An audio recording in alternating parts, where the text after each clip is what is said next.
Good evening again. Right, peeps. Right, another quick one. Basically, I was asked, I wasn't asked, what's the correct way of putting it? Not challenged. One of the videos I've done, I used an LED bulb, which was 9 watts. Bearing in mind, the video showed 92 volts going through that bulb. So I was asked, anyone can light up an LED because they're pretty much easy to light. So I will agree with that. LEDs are pretty easy to light.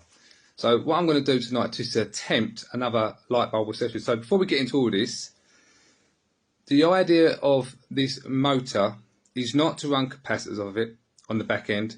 Is not to run lights off the back end. The idea is to get as much voltage from your front end to your back end, or in reality, don't cost you as much at the front end and let's get as much on the back end from the vacuum, if you want to call it that way. But before I carry on that, I'm going to play just a snipper, only the audio, because obviously I don't want to get told off for copyright and everything else. So I'm going to play, it's only a couple of minutes long, but I'm going to play the snippets from Tom Bearden's idea for many years of researching and making inventors. Excuse me. So just listen. Unwind the thing and let the flow start again. When we energize a circuit, what we actually do, how we actually power an electric circuit, not what the textbook says, forget that, that's 100 and something years old. Suppose I have a generator. I'm going to very crudely draw a little generator here. And of course, I've got a positive pole. I'm going to put that positive terminal. And I got a negative terminal. And I've got a rotating generator here that's rotating around inside. And I crank the shaft out here. My job is to crank the shaft and turn it. What happens when I crank the generator? I do mechanical energy input, and I have to do work because that's not what I want. I want a rotating magnetic field. So I have got to turn this shaft rotation mechanical energy into magnetic field energy. That requires work. That's why I have to crank the shaft. Which cost you.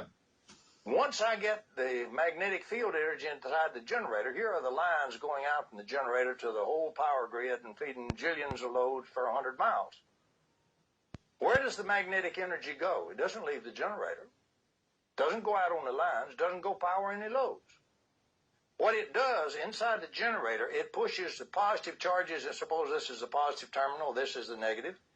It pushes the positive charges this way up to that terminal, pushes the negative charges that way. Separate the charges. Separates the charges, which does a little kink in the space out here and makes this plus and this minus. It makes that entire vast circuit dipolar, a dipole, a whole set of dipoles.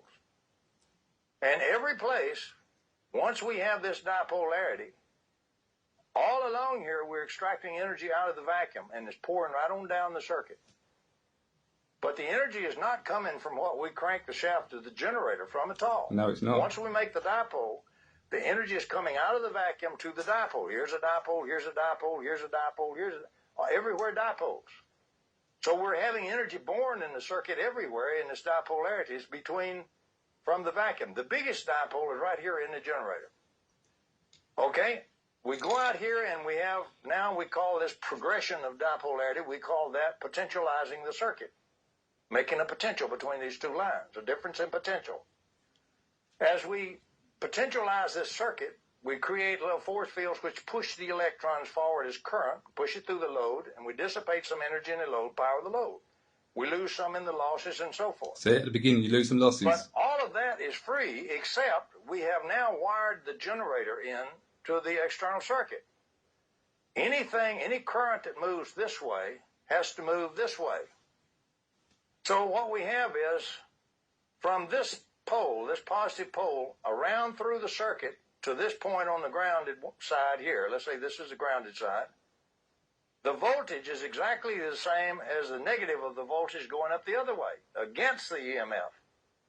So we make all the current that goes out in the losses and the loads, we make equal current to go back through all these separated charges that we paid such hard labor and money to separate, knock the charges out of there and destroy the dipole.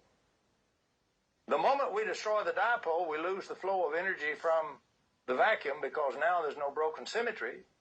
So we have to crank the shaft of the generator some more, turn it a little bit more, make some more magnetic field energy so that we can make the charges move back apart and restore the dipole and cut the vacuum energy flow on again.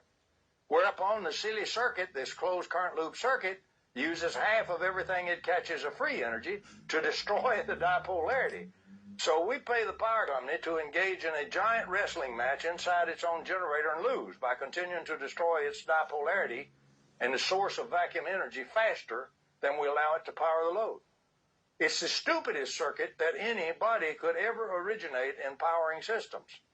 But it's nice and well behaved because it shorts out everything that wouldn't be well behaved, and it forces that thing to be under unity. You will always have less power in these loads, all told, than you have to keep cranking into the shaft of the generator. And it's responsible for destroying much of the biosphere, polluting everything, and all this.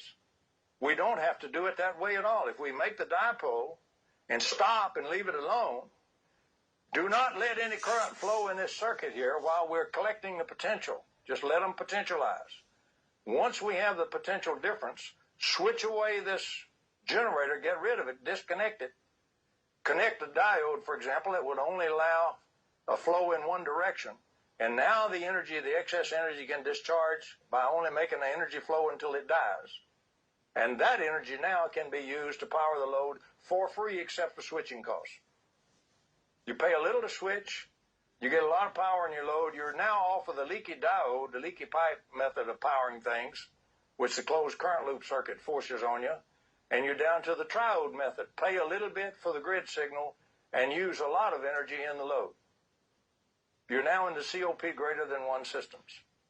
So that's the way we ought to be doing electric power. We ought to be taking nature's lesson to heart. Leave the dipole in static configuration with no current flowing through it. It will radiate energy then forever. It's a perpetual energy generator. It's converting virtual energy of the vacuum into real honest-to-God energy and pouring it out all the time. For you, then, to turn your grad students loose and your sharp young postdocs loose with some funding and time and study to determine real good ways to catch and use the steady flow of energy without destroying the dipole in the generator. Now, Right, so, you record to stop this? Yep, stopped. Right, so they're the words of Tom Bearden, okay? Met many, many inventors, okay? Understood what every inventor was doing. It's the same process, but a different 1,000 ways of doing it. Anyway, so going back to the video for tonight. So basically, I'm going to run a light bulb again. I'm going to show you the voltage of the primary. Don't forget what Mr. Bearden said. You have to pay for the switch. This is not free energy. You have to pay for the switch, okay? I'm going to light up a 50-volt light bulb. These 2 light bulbs I've got on the floor in the shed are actually old. I have no idea where they come from. I do know, also I have no idea where I got them from, but I do know they are old. I would imagine they actually remind me of a railway lights from probably the 90s, probably early 80s, if I'm honest with you. They're green and red stop and go lights. I will turn it around to show you. Okay, so this one is, let's see if I can turn this around this way. Might not be able to do this. Now let's see if I can turn this around the other way. I don't want to drop my vape. Keep breaking my glass on my vape. Right, let's have a look. Right, that way. It's probably backwards on the camera, isn't it? That's 50 volt. Okay, incandescent bulb. Because this one's coloured, I decided to take off the green one. Incandescent, not LED. These light up with heat. It takes 50 volts to light them. Now, I haven't run the system with these light bulbs, but what I'm going to do tonight, I'm going to run the system with these light bulbs and see if this blows, right? Because obviously we run an LED bulb the other night with 92 volts going through it, okay? Now it says 50 volt. And make sure it ain't broken. No, it's not broken at all. And this is also It's got, is it Cryselco? That's an old light bulb. 50 volt. Okay. Get it in camera and shot. So it's not an LED, incandescent. So what we're going to do, we're going to turn it around, we're going to stick this in here. It's dodgy. We're going to stick the multimeter on. Obviously, we're going to come over to here. Beginning voltage. Hang on, I'll draw this beeps. I'm going to stick the multimeter on.